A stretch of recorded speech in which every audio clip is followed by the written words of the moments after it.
Hello and good morning to everyone, welcome to wise learning platform. कैसे हैं आप सभी लोग।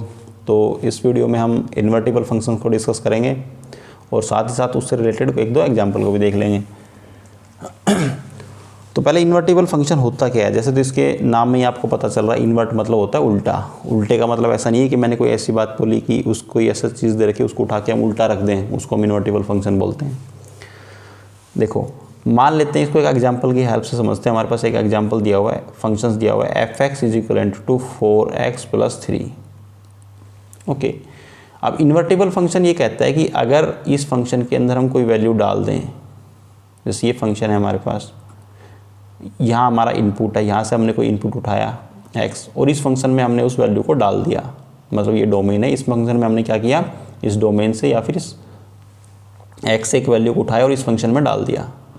जो हमें रिजल्ट मिलता है, जो फाइनल उसके बाद फंक्शन में डालने के बाद जो हमें रिजल्ट मिलेगा, उस रिजल्ट को अगर किसी एक ऐसे दूसरे फंक्शन में डाल दें, जिससे डालने के बाद जो हमने यहाँ पर इनपुट उस फंक्शन में डाला था वो सेम इनपुट अगेन दोबारा हमें मिल जाए, उसे क्या बोलते हैं हम, इन्वर्टिबल फंक्शंस। देखो इसको समझते हैं एग्जाम्पल की हेल्प से। मान लेते हैं ये हमारे पास x है, तो x की वैल्यू है 1।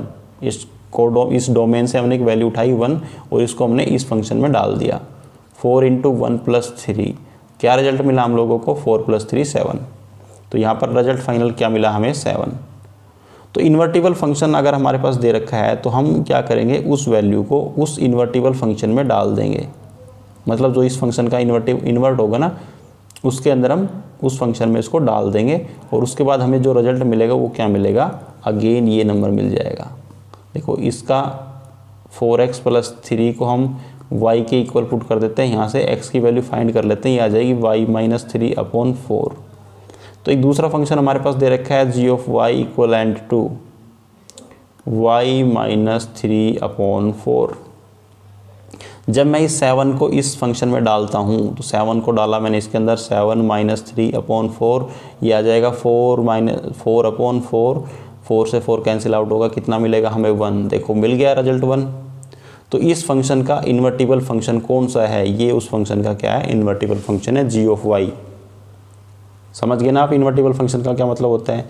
तो इन्वर्टिबल फंक्शन का मतलब होता है कि बस आप ये समझ लो, इन्वर्टिबल फंक्शन एक ऐसा होता है, किसी फंक्शन के अंदर जब हम कोई वैल्यू डालते हैं तो उसका जो रिजल्ट मिलता है, अगर उसका रिवर्स भी इस तरीके से पॉसिबल हो जाता है तो उस फंक्शन को हम क्या बोलेंगे, इन्वर्टिबल। मतलब जो ये f(x) फंक्शन है, ये कैसा है, इन्वर्टिबल फंक्शन है और इसका जो इन्वर्ट फंक्शन है वो कौन सा है, दैट इज gy। ओके, इसका इन्वर्टिबल फंक्शन कौन सा है, y - 3/4। तो आई थिंक ये तो जस्ट मैंने आपको एक एग्जांपल की हेल्प से बताया कि इन्वर्टिबल फंक्शन होता क्या है। अब दूसरी बात की, जो भी इन्वर्टिबल, ज़रूरी नहीं है जितने भी फंक्शन हमारे पास एग्जिस्ट करते हैं वो सभी के सभी कैसे हो, इन्वर्टिबल फंक्शन हो। कुछ एक ही उनमें से इन्वर्टिबल फंक्शन होता है, उनको हमें पहचानना होता है कि कौन सा इन्वर्टिबल फंक्शन है और कौन सा इन्वर्टिबल फंक्शन नहीं है। जैसे ये f(x) था हमारे पास, तो ये कैसा था, एक इन्वर्टिबल फंक्शन था। कैसा था ये, कैसा है, ये इन्वर्टिबल फंक्शन है। वैसे जो इन्वर्टिबल फंक्शंस की एक कंडीशन ये भी होती है कि जो भी फंक्शन 1 1 और ऑन टू होते हैं वो सभी क्या होते हैं, इन्वर्टिबल फंक्शन होते हैं। लिख लो, नोट कर लो इस चीज़ को कि जो इन्वर्टिबल फंक्शन होते हैं ना वो कैसे होंगे, 1 1 एंड ऑन टू। मतलब ये दोनों कंडीशन को सेटिस्फाई करेंगे, वो 1 1 भी होंगे और ऑन टू भी होंगे। ओके, दूसरे शब्दों में आप ये कह सकते हो, अगर कोई फंक्शन 1 1 है और ऑन टू है तो जाहिर सी बात है वो फंक्शन कैसा होगा, इन्वर्टिबल फंक्शन भी होगा। दोनों कंडीशंस फॉलो करती है। अगर कोई फंक्शन इन्वर्टिबल है तो वो कैसा होगा, 1 1 एंड ऑन टू होगा। अगर कोई फंक्शन 1 1 और ऑन टू है तो वो कैसा होगा, इन्वर्टिबल होगा। ओके, अगर हमसे कोई पूछे कि कोई फंक्शन इन्वर्टिबल है कि नहीं है, तो आप 1 1 और ऑन टू चेक करके भी बता सकते हो कि फंक्शन इन्वर्टिबल है या नहीं है। उसके अलावा और कुछ कंडीशंस होती है इन्वर्टिबल फंक्शंस की, वो और देख लेते हैं। तो इनको मैं इरेज कर रहा हूँ, आप इसमें से कुछ नोट करना चाहते हो तो नोट कर सकते हो। ए फंक्शन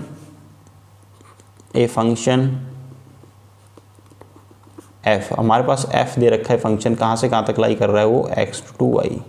इसको हम कब इन्वर्टिबल फंक्शन बोलेंगे, जब हमारे पास एक दूसरा फंक्शन एग्जिस्ट करेगा g, जो कहाँ से कहाँ तक होगा, y से लेके x तक, जस्ट उसका वर्स। देखो इस फंक्शन के अंदर हमारी डोमेन और कोडोमेन क्या है, डोमेन है x, कोडोमेन मतलब y, और जो हमारा g फंक्शन है उसके अंदर जस्ट इसका रिवर्स हो गया, मतलब ये एज ए डोमेन के रूप में काम कर रहा है y, और जो x है वो किसके रूप में काम कर रहा है, कोडोमेन के रूप में। तभी हम इस f फंक्शन को क्या बोलेंगे, ये कैसा फंक्शन है, इन्वर्टिबल फंक्शन है। A function f is said to be invertible जब हमारे पास व्हेन हमारे पास एक दूसरा फंक्शन एग्जिस्ट करेगा, व्हेन देयर इज या देयर एग्जिस्ट है अनदर फंक्शन जी वाई, जिसकी रेंज कहाँ से कहाँ तक होंगी, या जिसकी डोमेन और कोडोमेन क्या होंगी, y to x। ओके, एक दूसरा फंक्शन g एग्जिस्ट करेगा y to x तक। क्लियर है ना, उसी को हम क्या बोल लेंगे ये जो f कैसा है वो एक इन्वर्टिबल फंक्शन है। उसके अलावा इसकी एक दो कंडीशंस और होती है, एक तो आप इस चीज़ को लिख लो, नोट कर लो। दूसरा उसके अलावा एक कंडीशन है कि जब हम उसका g ऑफ f फाइंड करेंगे, ये चीज़ें देखो समझ में वैसे तो आ जानी चाहिए, अगर ना आए तो कोई टेंशन मत लेना, जो नेक्स्ट एग्जाम्पल है ना उससे इन चीज़ों को मैं क्लियर करूँगा। यहाँ पे इतना डिटेल में ऐसा नहीं बता रहा हूँ कि g ऑफ f की कौन सी चीज़ किस प्रकार से हो रही है, क्यों हो रहा है ये सब चीज़। ओके, जो हमारा एग्जाम्पल है ना 22 नंबर, वो इस डेफिनेशन को ही मतलब पूरा एक्सप्लेनेशन दे रखा है इस डेफिनेशन का, उसके अंदर ही चीज़ों को समझेंगे फिर अच्छे से। उसके अलावा जो एक कंडीशन और आपने नोट करनी है इन्वर्टिबल के लिए, कि जो g ऑफ f जब उसका फाइंड करते हैं हम g ऑफ fx, तो हमें क्या मिलना चाहिए, आइडेंटिटी फंक्शन ऑफ x, या फिर हमें क्या मिलना चाहिए, x मिलना चाहिए। दूसरा जब हम उसका f ऑफ gy फाइंड करेंगे तब हमें क्या मिलेगा, y मिलेगा। क्लियर है इतना। अब यहाँ पे हम x ही क्यों डाल रहे हैं, क्योंकि जो हमारा f फंक्शन है उसके लिए इनपुट का काम कौन कर रहा है, x कर रहा है। ओके, और हमें रिजल्ट में क्या मिलना चाहिए, x ही मिलना चाहिए। जब हम same f of G Y find करेंगे तो उसके इनपुट में कौन डल रहा है, y, और रिजल्ट में हमें क्या मिलना चाहिए, y मिलना चाहिए। अगर ये कंडीशंस दोनों फॉलो हो रही है तो हम क्या बोलेंगे, एक तो ये कंडीशंस जो मैंने पहले लिखवाई थी, उसके अलावा दोनों कंडीशंस ये, अगर ये तीनों कंडीशंस फॉलो हो रही है तो हम क्या बोलेंगे, जो हमारा फंक्शन f कैसा है, f is invertible. f function कैसा है हमारा, इन्वर्टिबल फंक्शन है। ओके, और जो g फंक्शन होता है इसी को हम क्या बोलते हैं, जैसे ये फंक्शन f था तो इसका इन्वर्टिबल फंक्शन कौन हो गया, मतलब g। ओके, या इसको हम f इनवर्स भी लिख सकते हैं, या फिर इसको हम इनवर्स ऑफ फंक्शन f भी लिख देंगे, INVERS, inverse of function f, मतलब जो f फंक्शन का इनवर्स है कौन, g है। अभी जो मैंने पीछे एक एग्जांपल भी लेके दिखाया था, आप लोगों को बताया था मैंने कि एक f फंक्शन था हमारा और उसका इनवर्स जो हम लोगों ने लिया था वो क्या था, g फंक्शन था। ओके, इस प्रकार से इनको हम डिनोट करते हैं। तो आई थिंक समझ गए आप यहाँ तक कि इन्वर्टिबल फंक्शन क्या होता है। पहले तो ये चीज़ समझना ज़रूरी है कि इन्वर्टिबल फंक्शन होता क्या है। जब एक बार आपको इन्वर्टिबल फंक्शन होता क्या पता चल जाएगा तो उसके बाद हम पता कैसे करेंगे कि कोई फंक्शन इन्वर्टिबल है कि नहीं है। उसके लिए मैंने 3 कंडीशन बताई है। एक तो ये है कि अगर f of x why they रखा है तो हमारे पास एक दूसरा फंक्शन होना चाहिए g of Y X, just उसकी रेंज याद रखना, जो डोमेन और कोडोमेन जस्ट उसका रिवर्स हो गया। दूसरी कंडीशन आपने याद रखनी है कि जब हम उसका g of f x find करेंगे तो हमें रिजल्ट में क्या मिलना चाहिए, x मिलना चाहिए। और तीसरा है अगर f of G Y find करें तो रिजल्ट में हमें क्या मिलना चाहिए, y। अगर ये तीनों कंडीशंस फॉलो हो रही है तो जो हमारा फंक्शन है उसको क्या बोलते हैं, इन्वर्टिबल फंक्शन। क्लियर। अब मूव करते हैं हमारे नेक्स्ट क्वेश्चन की तरफ। इससे चीज़ें काफ़ी हद तक आपको क्लियर हो जाएंगी। देखो हमारे पास एक फंक्शन दिया हुआ है f, कहाँ से कहाँ तक है, 1 2 3 से लेके a b एंड c तक गिवन है ये। ओके, एक फंक्शन दे रखा है 1 2 3 a b c, ये इसके डोमेन एंड कोडोमेन भी 1 1 एंड ऑन टू फंक्शन। ये कैसा है, 1 1 भी है, ऑन टू फंक्शन है, गिवन बाई, क्यों, क्योंकि f1 किससे कनेक्टेड है, a से, f2 कनेक्टेड है b से और f3 कनेक्टेड है c से। Show that there exist a function g, हमारे पास एक g फंक्शन भी दे रखा है जो कहाँ से कहाँ तक एग्जिस्ट कर रहा है, a b c से और 1 2 3। देखो कंडीशंस भी फॉलो कर रही है। अभी बताया था ना कि अगर कोई फंक्शन f दे रखा है जो x से y तक लाई करता है, मान लेते हैं ये x है और ये y है, तो हमारे पास एक g फंक्शन भी एग्जिस्ट करना चाहिए उसी प्रकार का, जिसकी डोमेन y हो और कोडोमेन क्या हो, x। ये एग्जिस्ट कर रहा है, ये y है और ये x है। सच दैट हमने क्या बताना है, g of f equivalent to I X and f of g equivalent to I Y. ये चीज़ हम लोगों ने प्रूव करके दिखानी है, शो करनी है। वेयर x क्या है, 1 2 3, मतलब ये वाला नंबर जिसको मैंने अभी लिखा है यहाँ पर, एंड y क्या है ABC। Okay, same to same जो हमारी इन्वर्स फंक्शन की डेफिनेशन है, जो जस्ट मैंने अभी आप लोगों को 2 मिनट पहले एक्सप्लेन की है, वो सेम टू सेम चीज़ें दे रखी हैं, उन्हीं को हम लोगों ने शो करके दिखाना है। क्लियर? तो अब स्टार्ट करते हैं हमारा इस क्वेश्चन का सॉल्यूशन। देखो फंक्शन लिख लेते हैं, हमारा f गिवन है हमारे पास ABC से फंक्शन गिवन है 1 2 3 तक, 1 2 3। ओके, एंड जो हमारा g फंक्शन है दैट इज ABC से, जस्ट उसका उल्टा दिया हुआ है ना, ABC से 1 2 3। सॉरी, हमने f उल्टा लिख दिया, वेरी सॉरी। f को मैं 1 मिनट इसको इरेज कर देता हूँ, दोबारा से लिखता हूँ। f को मैंने उल्टा लिख दिया ना। तो जो हमारा f फंक्शन दिया हुआ है कहाँ से कहाँ तक है, जो f गिवन है दैट इज़ 1 2 3 से ये गिवन है ABC तक, ABC। और जो हमारा g फंक्शन गिवन है that is ABC to 1 2 3, 1 2 and 3। अब देखो, अब मैं क्या कर लेता हूँ, इसको मान ला हम लोगों ने क्या है x, ये y और ये x, ये लिखा हुआ नीचे देखो, यहाँ पर x ये है और ये y है, लिख रखा है इन्होंने। मैं क्या कर लेता हूँ, दोनों फंक्शंस ड्रॉ कर लेता हूँ। यहाँ पर हम लोगों ने लिख लिया 1 2 एंड 3, ये x है, फिर अगेन यहाँ पर A B एंड C, ये y फंक्शन है। इनके बीच में कौन सा फंक्शन काम कर रहा है, फंक्शन f काम कर रहा है। और f फंक्शन हमारे पास क्या दे रखा है कि 1 किससे कनेक्टेड है, A से, 2 किससे है, B से, और 3 किससे कनेक्ट है, C से। क्लियर इतना? फिर अगेन ये g फंक्शंस को रख लेते हैं साथ। देखो आप इनको अलग अलग भी लिख सकते हो, चाहो तो मैं अलग भी लिख देता, बट इनको साथ लिख लेते हैं क्योंकि अभी तक हम लोगों ने उन्हीं को सभी को इसी प्रकार से किया है क्वेश्चन को। ये x दे रखा है अगेन, और y और x के बीच में कौन सा फंक्शन काम कर रहा है, दैट इज g फंक्शन काम कर रहा है y से x के बीच में। इसके एलिमेंट है अगेन 1 2 3। यहाँ पे हम लोगों ने x क्यों रखा दोबारा से, क्योंकि हमारे पास गिवन है y कहाँ से g फंक्शन कहाँ से कहाँ तक है, y to x। ओके, और इसके अंदर ये A कनेक्टेड है 1, B2 एंड C3। ओके, अब नीचे आप यहाँ पर लिख भी सकते हो चाहो तो। f(1) की वैल्यू कितनी है यहाँ पर, a, वैसे ये तो गिवन है हमारे पास। f(1) की वैल्यू कितनी है, a, ये देखो a। f(2) कितना है, b। f(3) कितना है, c। तो f(1) कितना है, a। f(2) कितना है, that is b। And f(3) कितना है, दैट इज़ c। g(a) कितना है यहाँ पर 1। g(b) कितना है 2, एंड g(3) कितना है, g(c) सॉरी 3 नहीं, g(c) कितना है 3।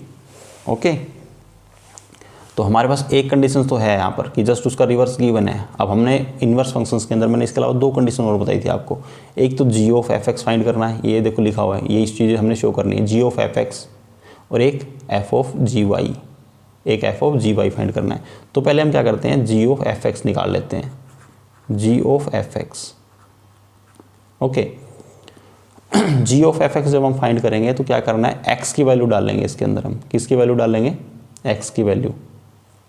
अच्छा, पहले एक चीज़ ना, इसके आप रेंज लिखो, g(f(x) की रेंज कहाँ से कहाँ तक होगी, फंक्शन की रेंज कहाँ से कहाँ तक होगी, वो ज़रूरी है। g(f(x) की रेंज कहाँ से कहाँ तक होंगी, जो ये f फंक्शन होता है ना, इसके तो जो डोमेन होता है, मतलब यहाँ पर जो हमारा रेंज कहाँ से कहाँ तक हो जाएगी, x to x तक। क्यों होगी x to x तक, जो ये फंक्शन पीछे वाला फंक्शन होता है f, वैसे तो हमारा ये जो डायग्राम ऐसे काम कर ही रहा है, इसी को हम क्या लिखते हैं, g(f) लिखते हैं ना। ये कैसा फंक्शन है, g(f) फंक्शन है। क्यों,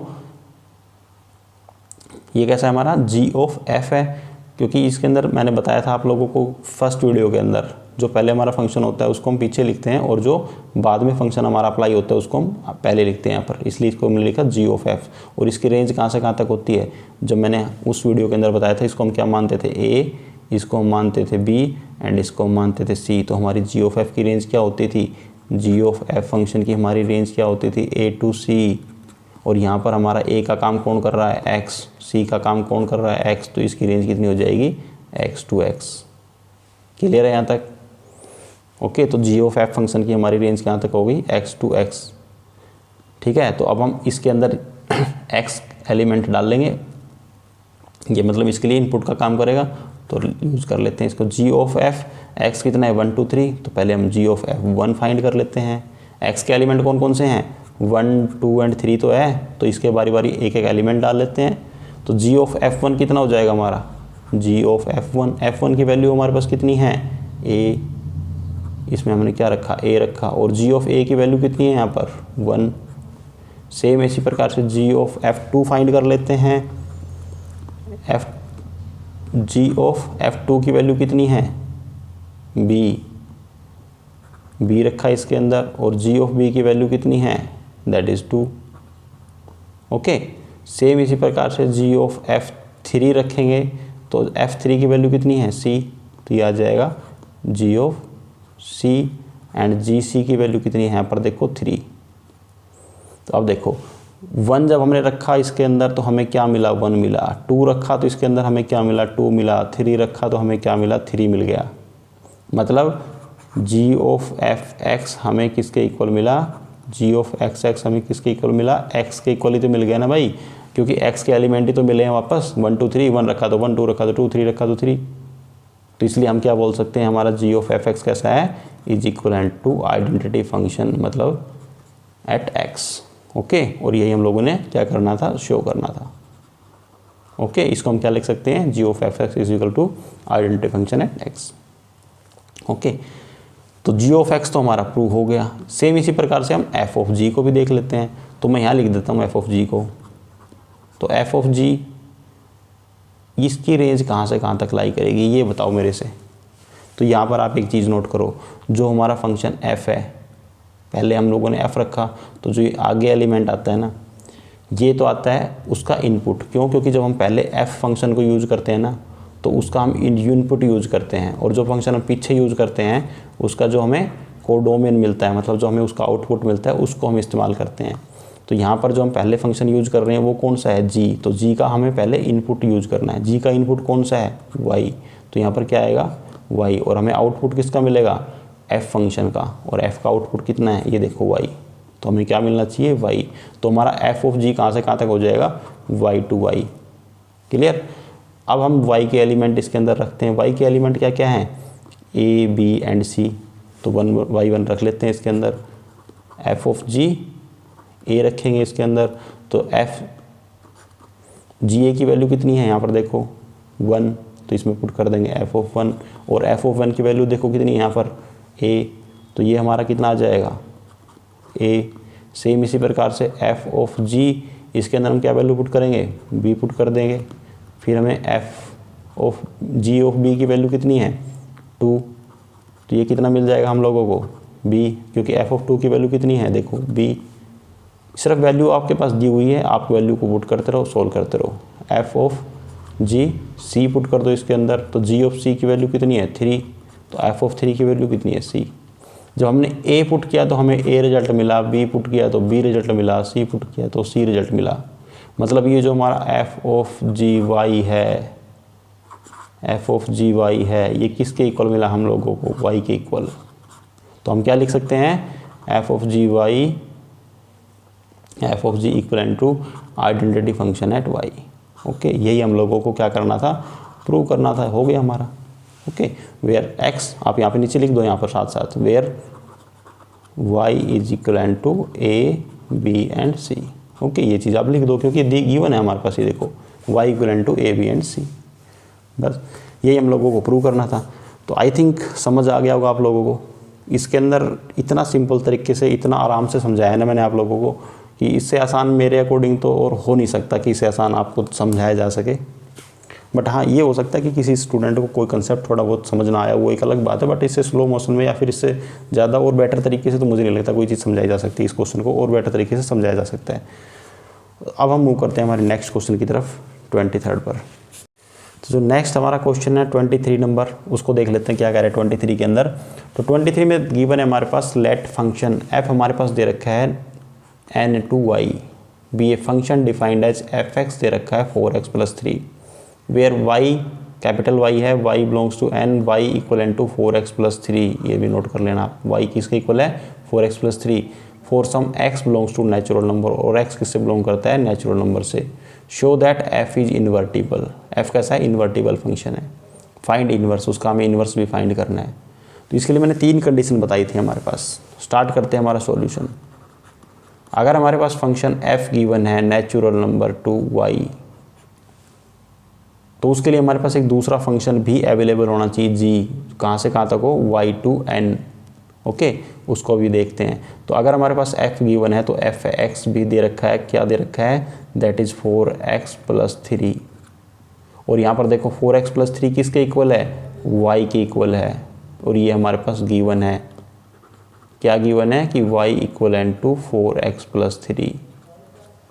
ओके, और ये जो x है ये कहाँ बिलोंग करता है, किस में बिलोंग करता है, बिलोंग्स टू नेचुरल नंबर, और ये जो स्मॉल y है बिलोंग करता है कैपिटल Y। क्लियर है यहाँ तक। तो अब मैंने बताया था कि इसके लिए हमारे पास एक दूसरा फंक्शन भी अवेलेबल होना चाहिए, मतलब gy to n भी हमारे पास होना चाहिए। अब इस जो f फंक्शन है, मतलब जो f(x) है, इसके लिए इनपुट कहाँ से आता है हमारे पास, इससे n से, और हमें आउटपुट क्या मिलता है, मतलब एक आप सिर्फ याद रखो इनपुट हमें कहाँ से मिलता है n से मिलता है। सेम है जो हमारा g फंक्शन है उसके अंदर हमें इनपुट कहाँ से मिलेगा y से मिलेगा, और इसके अंदर अगर हमें इनपुट y से मिलेगा तो उस y से जो इनपुट मिलेगा उसको रखने के लिए जो हमारे पास फंक्शन होगा वो किसकी फॉर्म में होना चाहिए, y की फॉर्म में होना चाहिए। तो y की फॉर्म में हम निकाल लेते हैं। 4x+3 हमारे पास किसके इक्वल गिवन है, y के इक्वल। तो यहाँ से x की वैल्यू हम फाइंड कर लेते हैं। 4x इज इक्वल टू आ जाएगा y-3, और यहाँ से x की वैल्यू क्या निकल के आ गई, इक्वल टू y-3/4। अब देखो y की फॉर्म में मिल गया फंक्शन हमें। अगर y की फॉर्म में है तभी तो हम इसके अंदर y पुट कर सकेंगे, क्योंकि f(x) में था तो उसमें हमें x चाहिए था, यहाँ पर था x, तो इस x के प्लेस पर हम कुछ इनपुट पुट कर सकते थे, रख सकते हैं उसके अंदर। पर जब हम y के अंदर करेंगे तो हमारा फंक्शन क्या होता है g(y), मतलब इसके लिए हमें यहाँ पर y चाहिए जिसके अंदर हम कुछ वैल्यू को रख सकें, उस फंक्शन में डाल सकें। y-3/4 यहाँ मिल गया हमें y, और ये किसके इक्वल है, इक्वल टू x। ओके, मतलब इसका रिजल्ट हमें किसके इक्वल मिलेगा, इक्वल टू x। तो एक कंडीशन तो हमारी सेटिस्फाइड। दूसरे हमारे पास मैंने क्या बताया था आपको कि हमारे पास g(f) और f(g) जब हम फाइंड करते हैं, तो जब हम g(f(x) फाइंड करेंगे तो हमें किसके इक्वल मिलना चाहिए, x के इक्वल, और जब f(g) फाइंड करेंगे तो हमें किसके इक्वल मिलना चाहिए, y के इक्वल। तो पहले हम g(f) फाइंड कर लेते हैं। फंक्शन n हमारे पास गिवन है n to y, और जो g फंक्शन है हमारे पास गिवन है y to n। ओके, तो जो g(f) हमारा फंक्शन निकल के आएगा ये कहाँ से कहाँ तक होगा, that is n to n। ये चीज़ मैं काफ़ी बार बता चुका हूँ किस प्रकार से हम निकालते हैं। ओके, तो आई थिंक मुझे नहीं लगता इन चीज़ों को बार बार एक्सप्लेन करने की ज़रूरत है। अब हम अपना g(f(x) फंक्शन फाइंड कर लेते हैं। g(f(x), तो ये हो जाएगा g(f(x), तो इसमें हम f(x) की वैल्यू रख देते हैं। तो f(x) के प्लेस पर f(x) की वैल्यू रख दो, कितनी है हमारे पास 4x+3, और ये 4x+3 g फंक्शंस के लिए किसका काम करेगा, x का काम करेगा, तो इसको g फंक्शन में डाल दो। यहाँ पर देखो ये रहा, तो यहाँ पर हम डाल देते हैं इसको, तो ये हो जाएगा हमारा y के प्लेस पर आ जाएगा 4x+3 -3/4। अब ये 3 से 3 कैंसिल आउट हो गया, ऊपर क्या बचा 4x और नीचे क्या बचा 4, तो 4 से 4 कैंसिल आउट हो गया, किसके इक्वल आ गया, x के इक्वल। तो यही तो हमें फाइंड करना था, g(f(x) हमारा किसके इक्वल आ गया, x के इक्वल। यही तो हमें चाहिए था इन्वर्टिबल फंक्शन को शो करने के लिए। सेम इसी प्रकार से f(g) फाइंड कर लेते हैं। तो f(g) की जो आपको पता है रेंज कहाँ से कहाँ तक होगी, वो कहाँ से कहाँ तक लाई करेगा, y to y। ओके, किस प्रकार से करेगा ये मैं ऑलरेडी एक्सप्लेन कर चुका हूँ। तो हम f(g(y) फाइंड कर लेते हैं कि आप देखो ये हो जाएगा f(g(y). अब g(y) की वैल्यू कितनी है वो इसमें पुट कर दो। f(g(y) की वैल्यू कितनी है, y-3/4, y-3/4, और ये y-3/4 f फंक्शन के लिए किसका काम करेगा, x का काम करेगा, इनपुट का काम करेगा। तो उसमें डाल दो उसके अंदर। 4 into Y minus 3 upon 4 plus 3, यही है। ओके, इस 4 से 4 कैंसिल आउट हो गया, अंदर क्या बचा y माइनस 3 प्लस 3, 3 से 3 कैंसिल आउट हो गया, हमें क्या मिला y, और यही हमें चाहिए था। तो हमारा जो f ऑफ जी वाई किसके इक्वल आ गया, y के इक्वल आ गया। ये भी कंडीशन सेटिस्फाइड होगी, g of F X is equal to X और f of G Y equal to Y, ये कंडीशन भी सेटिस्फाइड है। और उसका जस्ट एफ एक्स का एक इन्वर्स फंक्शन, मतलब जी वाई भी हमारे पास गिवन है y2n, तो मतलब हमारा फंक्शन कैसा है, इन्वर्टिबल फंक्शन है। इन दोनों से हमारा इन्वर्टिबिलिटी प्रूव होती है। और अगर हमें से पूछ क्या रहा है फिर लास्ट में, फाइंड द इन्वर्स ऑफ, उसका हमें इन्वर्स भी फाइंड करना है, तो ये हो जाएगा उस फंक्शन का inverse function y minus 3 upon 4। Okay, तो आई थिंक अब मुझे नहीं लगता किसी प्रकार का आपको इस क्वेश्चन में डाउट होगा। फिर भी अगर आपका कोई डाउट है तो आप बता सकते हो, कमेंट बॉक्स में कमेंट कर सकते हो हमारे साथ, आपकी प्रॉब्लम का सॉल्यूशन ज़रूर किया जाएगा। अगर आपको हमारा वीडियो अच्छा लगा और हमारे पढ़ाने का तरीका अच्छा लगा तो आप वीडियो को लाइक कर सकते हो, शेयर कर सकते हो। और अगर आपने अभी तक चैनल को सब्सक्राइब नहीं किया तो चैनल को ज़रूर सब्सक्राइब कर लो और घंटे का बटन ज़रूर प्रेस कर देना। तो ठीक है फ्रेंड्स, मिलते हैं नेक्स्ट वीडियो में, तब तक के लिए बाय बाय, टेक केयर।